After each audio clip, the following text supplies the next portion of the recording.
오늘은 네 잔의 포도주라는 제목으로 여러분과 함께 은혜를 나누겠습니다. 유대인들은요, 6월절 식사를 가족들이 다 모여서 하는데요. 이 저녁 식사의 이름을 히브리 말로 세데르라고 합니다. 이 세데르라는 말은 저녁 식사라는 뜻이 아니라 우리 예배 드릴 때 예배 순서가 있잖아요. 그런 순서를 이야기할 때 세데르라고 합니다. 근데 6월절에 유대인들이 저녁 식사를 세데르라고 부르는 이유가 있는데요. 6월절 시작하는 날 자정까지 계속 이어지는 아주 복잡한 순서에 따라서 진행되기 때문에 식사라는 말 대신 순서라고 했을 것입니다. 유대인들에게 6월절 만찬은 각각의 음식을 먹는 순서와 또 방법과 의미를 가지고 있다는 것입니다. 어쨌든 예수님과 제자들이 마지막 6월절 만찬 중에 베풀어 주신 것이 바로 성찬 예식입니다. 그러니 오늘 우리가 이 6월절 식사 순서와 그 뜻을 살펴보는 것은 중요한 일일 것입니다. 이제 우리가 함께 살펴보면서 성찬에 대한 깊은 의미를 깨닫고 우리 주님께 큰 감사와 영광을 돌려드리는 귀한 시간이 되기를 소망하면서 이제 말씀으로 들어가 보겠습니다. 교우 여러분, 6월절 만찬은 4번의 포도주를 마시는 것으로 그 예식이 구분되는데 이집트에서 탈출한 그 엑소더스 사건을 과거, 현재, 미래의 시간 속에서 재현하는 것이고요. 그때 선조들이 어려웠던 그 역사를 기억하고 그 환난 속에서도 보호하시고 또 인도하여 주신 여호와 하나님을 기억하고 감사하는 것이 그 목적이었습니다. 지금 우리들은 6월절 식사 예식은 하지 않더라도 하나님께서 우리를 지켜주시고 또 돌보아 주신 은혜에 감사하는 마음 가지고 살아야 하겠습니다. 이렇게 6월절 절기의 시작은 양초나 올리브 오일을 태우는 그 램프를 불을 붙이는 것으로 시작되는데요. 여기서 초나 램프를 밝히는 것은 거룩과 세속을 구분하는 의미를 가지고 있습니다. 이는 유대인들이 매주 금요일 밤, 그러니까 안식일이 시작될 때 촛불을 켬으로써 세속적인 6일과 거룩한 안식일을 구분하고자 했던 것처럼 촛불을 킨다는 것은 이제 이 시간부터는 거룩한 시간이다라는 것을 상징하게 됩니다. 자, 이렇게 촛불을 밝힌 후에 첫 번째 포도주 잔을 마시고 나서요, 손을 씻는 예식을 거행합니다. 요한복음 13장 4절 5절에 보면은 예수께서 저녁 잡수시던 자리에서 일어나 겉옷을 벗고 수건을 가져다가 허리에 두르셨습니다. 예수님께서는 대야에 물을 부어 제자들의 발을 씻기시고 두르신 수건으로 그들의 발을 닦아주기 시작했습니다. 라는 구절이 있거든요. 그러니 주님께서는 손만 씻은 것이 아니라 갑자기 제자들의 발을 막 씻겨주셨단 말입니다. 자, 그러니 세족식은 첫 번째 포도주 잔에서 있었던 일이다. 이렇게 예수님이 그날 처음으로 발을 씻어준 거지 6월절 식사에는 발 씻는 것은 없습니다. 자, 일단 손만 씻은 후에 쓴 나물을 소금물에 찍어 먹었습니다. 여기서 야채는 새봄의 새로운 생명을 상징하고 소금물은 유대인들이 이집트에서 흘린 눈물을 상징하는 것입니다. 그래서 이를 먹음으로 자신들이 노예 생활을 했던 고통을 기억하고자 했던 것이죠. 여기까지가 6월절 만찬의 에피타이저입니다. 즉 전식입니다. 전식. 이제 두 번째 잔을 채워놓고 맛자라고 부르는 무교병, 그 빵을 가운데를 잘라서 이제 접시 위에 올려놓고요. 과거를 기억하는 의식을 행하게 되죠. 여기서 이제 식사에 참석한 사람 중에 가장 어린 자녀가 가장 연장자에게 4가지 질문을 하게 됩니다. 출애굽 역사를 자녀들에게 가르치라라는 명령이 출애굽기에는 3번, 신명기에는 1번, 이렇게 도합 4번이 있습니다. 그러니 4번 질문을 하고 답을 다는 것을 택했던 것 같아요. 자, 어린이가 처음에 이렇게 묻습니다. 다른 날은 이 누룩이 들어있지 않는 빵과 들어있는 빵 다 먹는데 왜 오늘은 누룩이 들어있지 않는 빵만 먹습니까? 그러면 우리 선조들이 이집트를 떠날 때 급하게 떠나느라고 빵을 부풀려서 부드럽고 맛있게 만들어 먹을 수 없어서 이렇게 딱딱하고 맛없는 이 맛자를 먹을 수밖에 없었단다. 이렇게 하죠. 그럼 또 두 번째 질문으로 다른 날은 맛있는 나물을 먹는데 왜 오늘은 이렇게 쓴 나물을 먹나요? 이렇게 하면 이집트에서 노예 생활할 때 우리 선조들이 고통 중에 있었는데 그 고통을 잊지 않기 위해서 이렇게 쓴 나물을 먹는단다. 이렇게 하죠. 또 세 번째 질문을 하죠. 다른 날에는 음식을 다 어디다가 찍어 먹지 않는데 오늘은 왜 두 번씩 찍어 먹나요? 우리가 이집트에서 흘린 눈물을 생각하면서 소금물에 찍어 먹는다. 이제 마지막 질문.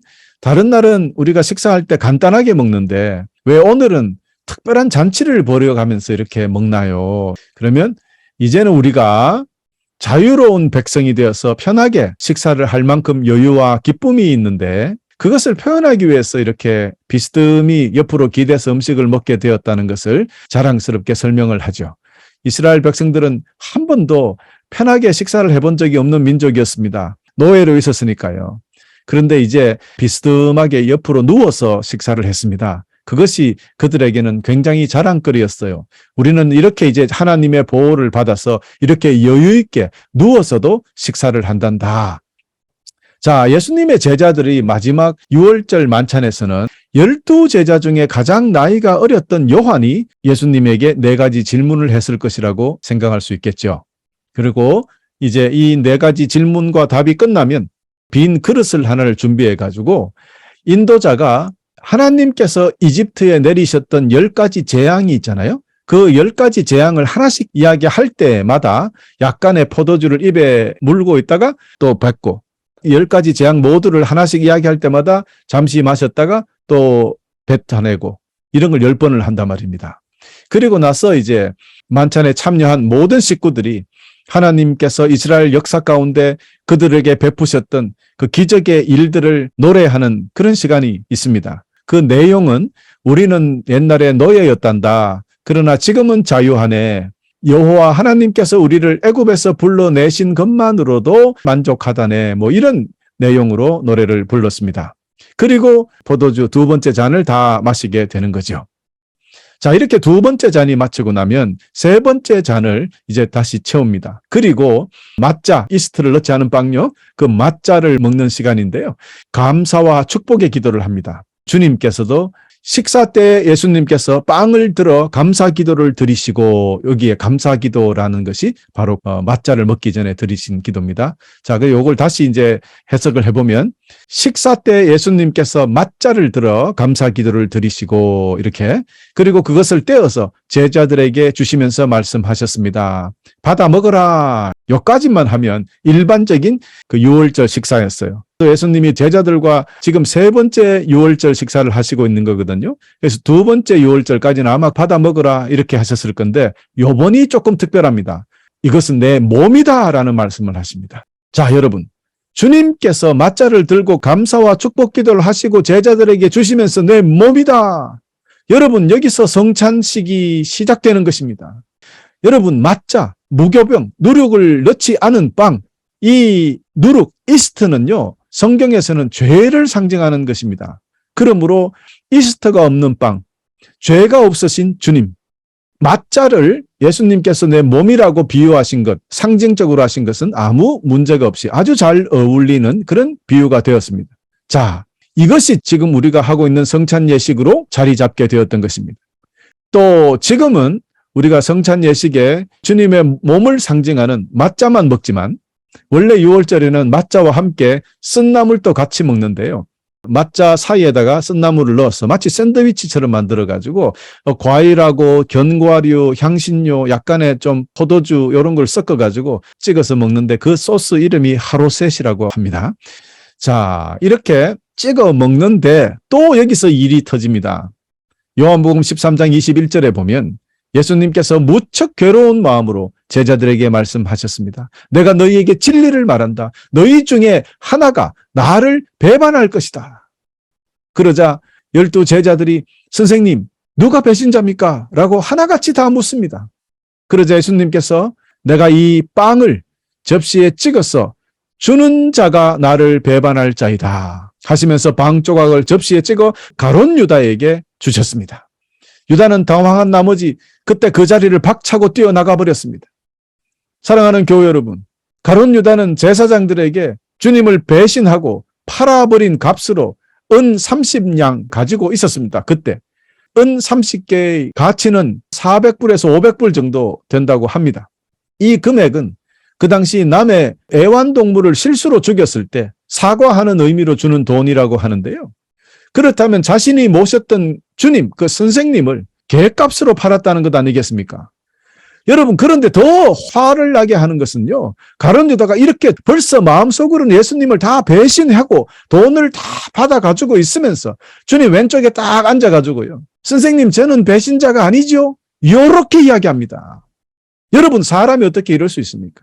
입을 다물고 있든지 아니면 참석하지를 말든지요. 어떻게 거기 참석할 수 있습니까? 여러분, 이 유월절 식사는 가족과 하거든요. 주님이 어머니하고도 하지 않았어요. 주님의 동생들 있잖아요. 동생들하고 같이 이 유월절 식사를 원래는 해야 되는 건데 주님은 제자들을 정말 가족같이 자식같이 생각하셨거든요. 그래서 그들과 함께 마지막 식사를 이렇게 하고 있는데 거기에 어떻게 참석할 수 있냐 말입니다. 이미 배신했고 돈을 다 받은 그런 상태의 가룟 유다가. 그런데 주님은요, 이 모든 것을 아시면서 유다를 받아주셨고 3년 동안 주님의 돈을 빼돌리면서요, 그가 그 돈을요 자기 마음대로 쓰고 빼돌리고 이 도둑질했어요. 주님 다 아셨어요. 아시면서도 어떻게 주님은 이 3년 동안 그를 참으셨고 마지막 날 또 어제 나를 벌써 배신하고 다 팔고 돈을 받았구나 아시면서도 어떻게 옆에 앉아있는 걸 참으셨을까요? 저 같으면 그냥 화가 나서 못 있을 것 같아요, 아마. 참 우리 주님의 사랑은 크고 놀랍다, 다시 한번 생각할 수 있게 됩니다. 결국엔 여러분, 안 되는 사람은 안 되는 것인가? 그는 선생님을 배신하고 말았습니다. 여러분, 이런 것은 사람으로서 가장 악한 일 중에 하나입니다. 배신하는 거 말입니다. 하나님의 자녀된 우리는 결코 배신하는 일을 해서는 안 되겠습니다. 여러분, 특별히 우리 주님께 배신하는 것, 이거 있을 수가 없는 거예요. 은혜를 입은 사람에게 내 뜻대로 좀 안 해준다고, 속상하고 섭섭하다고 배신해버리는 그런 사람들, 그런 행동, 이것은 사탄적인 일이다. 그래서 예수님께서 그 가룟 유다를 멸망의 자식이라고, 너는 차라리 나지 않았으면 좋았을 것이다, 그렇게 말씀하셨어요. 하여간 가룟 유다는 이 동네 객값으로 자신의 선생님을, 주님을 팔아버리고 배신해버렸다. 여러분, 우리는 어떤 일이 있어도 우리 주 예수 그리스도를 배신하는 일이 없기를 부탁드립니다. 여러분, 이렇게 이제 맞자를 먹고 난 뒤에 드디어 이제 메인 메뉴를 먹게 됩니다. 양고기입니다. 어린 양 고기를 먹는 시간입니다. 그런데 여러분 보세요. 이 맞자를 먹기 전에, 또 양고기도 먹기 전에, 메인 메뉴를 먹기 전에 가룟 유다는 그 만찬자를 뛰쳐나가 버렸잖아요. 그러니까 엄밀하게 따지면 가룟 유다가 한 거는 두 번째 잔까지 참여했죠. 포도주를 잠시 먹었다가 또 뱉고, 먹었다가 뱉고, 이렇게 하다가 도망간 거예요. 그러니 첫 번째 성찬에 참여하지 못한 유일한 제자가 되기도 합니다. 그 결과는 어떻겠습니까? 결국에는 자기 목숨을 자기 스스로 거두는 일까지 있고 말았습니다. 여러분, 이제 이렇게 고기까지 모두 다 먹은 후에 세 번째 잔에 포도주를 마시는 순서가 되죠. 그런데 여기서 또 주님이 이상한 말씀을 하십니다. 일반적으로는 세 번째 이제 포도주 잔을 들고 감사하신 후에 자, 이것을 마셔라, 이렇게 하셨을 텐데, 너희 모두 이것을 마셔라. 이것은 죄를 용서하기 위하여 많은 사람들을 위해 붓는 나의 피, 곧 언약의 피다라고 말씀하셨습니다. 여러분, 이것은 조금 뒤에 주님께서 십자가에 거기 위해서 흘리실 예수님의 피를 포도주로 비유하셨던 것임을 우리는 잘 알고 있습니다. 그렇습니다. 그래서 이 세 번째 포도주 잔이 예수님의 피를 상징하는 잔이 되었던 것입니다.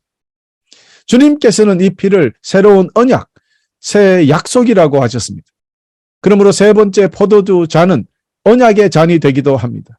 이 피를 마시는 것은 죄를 씻어내는 약속의 피라고 주님께서 선포해 주셨기 때문입니다. 물론 여러분, 이 뜻은 이제 우리는 너무나 잘 압니다. 세 번째 잔의 포도주는 십자가에서 죽으심으로 몸을 깨뜨려 피를 흘려 주셨던 그 우리 주님의 귀한 보혈을 상징한다는 것과 예수님의 목숨값으로 우리가 죄에서 씻겨져서 새 사람, 자유인이 되었다는 것을 선포하는 그 놀라운 의미가 여기에 담겨 있다는 것을 이제는 우리는 다 압니다. 그렇습니다, 여러분. 그렇다면 우리는 감사해야지요. 그래서 기억해야 되는 것 아니겠습니까? 그리고 이 주님의 놀라운 구원의 사역을 온 세상 사람들에게 선포하고 가르쳐줘야 됩니다. 이것이 우리의 일입니다. 여러분, 이렇게 세 번째 잔의 포도주를 마시는 동안에 여기서 오늘날 우리가 행하고 있는 성찬 예식이 거기에 담겨 있었던 것입니다. 그러므로 여러분 성찬 예식을 진행할 때마다 우리가 세 번째 잔을 거행하고 있구나 이렇게 이해하시면 되겠습니다. 여러분, 그런데 여기서 짚고 넘어가야 될 것이 하나가 있는데요. 누구에게 이 예식을 베풀어 주셨습니까? 오직 예수님의 제자들에게만 몸과 피를 먹고 마시는 것을 허락했다는 것을 여러분 아시기를 바랍니다. 그렇습니다. 가룟 유다 보십시오. 성찬에 참여하지 않았다가 영원한 구원을 받지 못하게 되고 말았습니다. 여러분, 이렇게 성찬을 망치는 일이 없도록 성찬에 꼭 참여하도록 그렇게 해야 되는데, 이 성찬에 참여하는 조건이 예수님의 제자냐 아니냐, 성찬에도 참여할 수 있는 자격이 있습니다. 아무나 참여하는 것이 아닙니다. 주님의 제자가 된 여러분들, 성찬에 항상 참여하셔서 주님을 생각하고 감사하며 영광 돌리는 여러분 되시기를 축원합니다. 자, 여러분, 이제 네 번째 포도주 잔이 남았습니다. 네 번째 잔은 미래의 잔이라고 하고 엘리야의 잔이라고 하기도 합니다. 이제 유월절 식사는 사실은 세 번째 포도주 잔으로 끝났습니다. 그러나 한 번 더 잔을 채우는데요. 이렇게 네 번째 잔이 채워지면 자기 집의 대문을 다 열어놓고 심판의 날이 이르기 전에 내가 예언자 엘리야를 너희에게 보내주겠다 했었잖아요.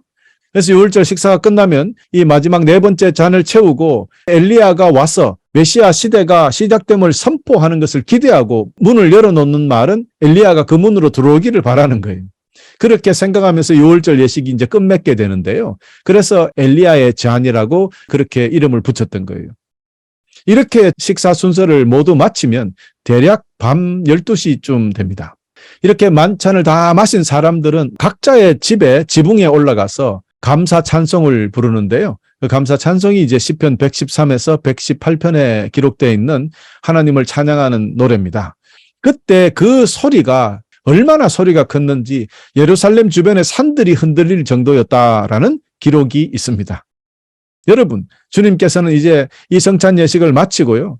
조금 뒤에 잡혀서 모진 고문과 모욕을 당하고 그 처참한 십자가에서 죽음을 당하게 되시잖아요. 그 죽음의 시간이 불과 얼마 남지 않았는데 아무것도 모르고 있는 제자들, 그들은 신나게 주님과 함께 찬송을 부르며 올리브산으로 같이 올라갔어요. 그리고 또 그 중에 한 명은 자기 선생님을 곶값으로 팔아버리고 모른 척하고 얼굴에 철판을 깔고 주님 턱 밑에 앉아서 선생님을 배신한 사람 저는 아니지요. 요렇게 묻고 앉아있고, 온 동네는 유월절 그 잔치로 떠들썩하고 집집마다 대문을 열어놓고 지붕에 올라가서 메시아를 기다린다고 고래고래 노래를 부릅니다. 여러분, 메시아가 거기 오셨잖아요. 그분이 메시아잖아요. 주님이 메시아인 걸 알았다면 거기 올라가서 메시아 노래를 불렀겠습니까? 우리도 이런 엉뚱한 예배를 드리면 안 됩니다. 뭐 한다고 거기 올라가서 노래합니까? 메시아는 옆에 계시는데 못 알아봤어요. 제자들도 백성들도. 여러분, 이런 상황이니 우리 주님의 마음은 얼마나 안타깝고 답답하셨겠습니까? 그렇습니다. 이렇게 첫 번째 성찬 예식은 이렇게 허무하게 지나가 버렸어요. 메시아 되시는 우리 주 예수 그리스도를 알아보지 못해서는 안 됩니다.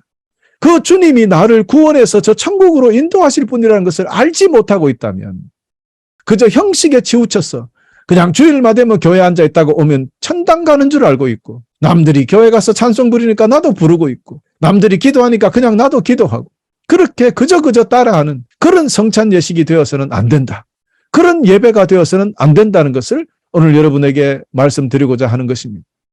교우 여러분, 우리도요, 우리의 구원의 확신도 없고 메시아 그리스도를 섬기는 것도 없고 사랑하는 것도 없고 자랑하는 것도 없고 한다면 우리도 첫 번째 성찬에 참여했던 제자들처럼, 그 당시에 많은 백성들처럼 실패하고 마는 것입니다.